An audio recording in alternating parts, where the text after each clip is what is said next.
All right, Vic Carucci, the discussion starts on the defensive side. And look, you look for trends, and you think back to the loss at Tennessee, the performance Derrick Henry had. This game, Jonathan Taylor, a total of 5 touchdowns. They've had issues. As strong as this defense has been, they've had issues dealing with elite running backs and running games. And Sean McDermott, first to point out, it has to do with physicality at the point of attack. You know, there are some who are calling this an elite defense, but elite in stats only. When they've come up against those elite backs, they've looked anything but elite. They've looked awful. And that can't be. You can't be a strong defense if you can't handle 2 of the best running backs in the NFL.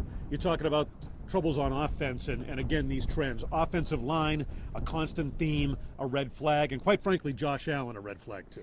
Yeah, I think the trend for me is the inability of this offense to produce those quick strike big plays that we saw so frequently in 2020. What's up with the Bills offense? I guess the defense too, but I get those questions frequently. And the biggest question is, what's up with Josh Allen?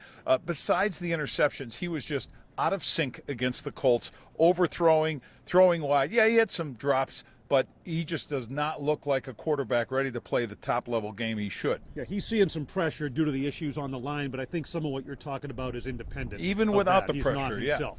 All right, so trends we're talking about here. 3 losses in 5 games since the win at Kansas City, 2 of the last 3.